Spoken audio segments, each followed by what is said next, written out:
त्र्यंबकेश्वर कडून सातपूरच्या दिशेने सकाळच्या सुमारास येणारा एक संशयास्पद टेम्पो बजरंग दल यांच्या कार्यकर्त्यांनी पाठलाग करून अंबिका स्वीट जवळ पकडला। या धामधुमीत त्या टेम्पोचा संशयित ड्रायव्हर पळून जाण्यात यशस्वी झाला। टेम्पोची झडती घेतली असता त्यात 5 गायी आणि 1 वासरू आढळून आले। हे सर्व गोवंश कत्तलीसाठी नेले जात असल्याचा संशय व्यक्त करण्यात आला आहे। बजरंग दलाच्या कार्यकर्त्यांनी टेम्पो आणि गायी वासरे सातपूर पोलीस स्टेशनच्या हवाली केली।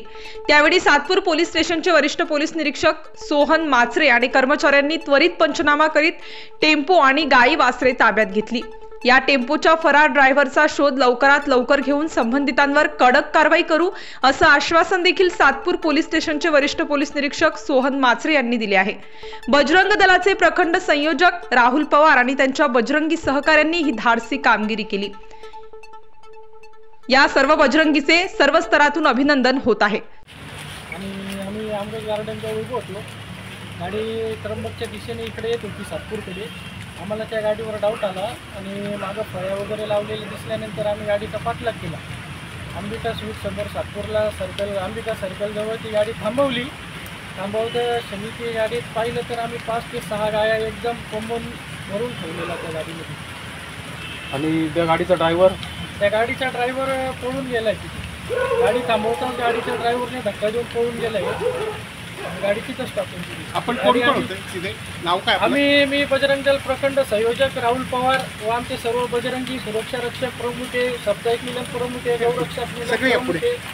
गौरक्षक आहे अतुल पवार, युवराज पांडे, गौरव चव्हाण, साहिल पासवान, आपला शुभम राजपूत, सागर वैष्णव, ओम राजपूत, बजरंगींनी मिळून गाडी पकडली। या लोकांवरती काय कारवाई व्हावं आपण काय आवाहन करणार?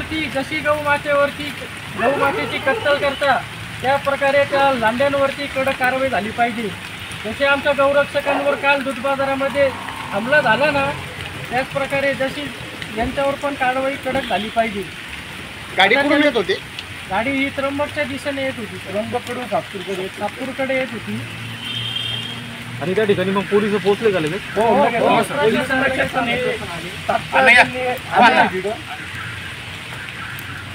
गोरक्षकावर हल्ला झालाय आणि आज अजून पुन्हा त्यांचा राजरोस यांचे धंदे पाणी चालू आहे। याचा अर्थ जे नाकेबंदी वगैरे काही नाही, फक्त तोटांडे।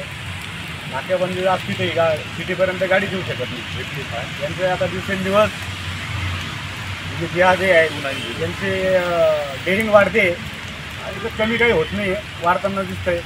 प्रशासनाने यांच्यावर कठोर कारवाई करावी।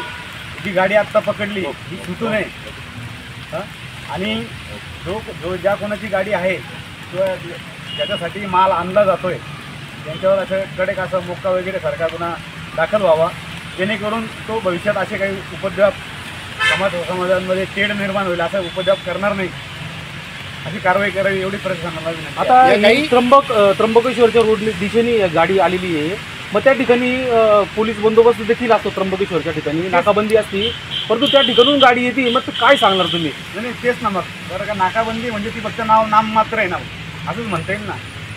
आमचंही म्हणणं होतं की आम्हाला याच्यात विचारलं गेलं पाहिजे होतं, नाकाबंदी समजा झाली केली तुम्ही, ठीक आहे, अतिउत्तम आहे, पण त्या नाकाबंदीवर आमची 2-4 जणं ठेवा, आम्ही पण तुमच्यासाठीच आहेत।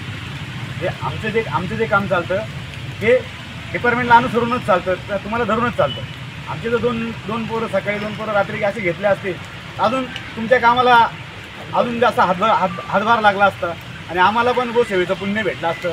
आमचं जे इंटेन्शन दुसरं बाकीचं काहीच राहत नाही, आम्हाला फक्त देवदेश आणि धर्माचं काम पाहिजे, आम्हाला तेच पाहिजे, बस बाकी काही नाही। आता कालची घटना ताजी असताना आज पुन्हा गाडी या ठिकाणी सातपूरला दिसलेली आहे, पोलीस आयुक्तांना काय आवाहन करणार आपण? आयुक्त साहेबांना एवढीच विनंती आहे की काल असा इन्सिडेंट घेऊन सुद्धा काल सायंकाळी पण एक मुंबई नाकाला गाडी पकडली गोमांसाची, परत आज सकाळी अजून ही वाहतूक चालूच आहे। म्हणजे नाशिक शहरात हे राजरोस येत आहे, त्याला कुठेतरी पायबंद घालावा, त्या उपाययोजना कराव्यात। त्यासाठी आमची काही मदत लागली तर आम्ही पण तुमच्याबरोबर यायला तयार आहोत। या गाडी कत्तलीसाठी नेण्यात येत होता असं आपलं समजतंय का? एवढं 4 जणांवर कोणी आणूच शकत नाही, बरोबर आहे ना। आणि एक जरी आणली तरी त्याला टॅग असतो, टॅग नाही आहे, कोणी नकली चिठ्ठ्या दाखवतं, हे सर्व सांगा ना, विक्रीसाठी आपण शहरात कसं काय आणणार आहे? विक्रीसाठी असेल तर टॅग असतो. हो, आपण थांबवायला गेलो तर ड्रायव्हर पळून गेला. शेतकरीसाठी असतो ना तर ते असतो. ते थांबतं ते बोलतं. नाही आता समजा एखाद्या शेतकरीचे एक गाय आहे, तो इथून निपाड वगैरे साईडला घेऊन चाललाय, मग तो थांबला असता, तो बोलला असता भाऊ मी शेतकरी आहे, असं काही न करता तो ड्रायव्हर पळून गेल्याचा आणि 100% ड्रायव्हर पळून गेला त्याच्या साथीदार पळायची बेतच होतं पण तो सापडले. किती गाई आहेत त्या सगळ्या? 5 ते 6 चालेल, ठीक आहे. स्टार न्यूज साठी रोहित गायकवाड, नाशिक.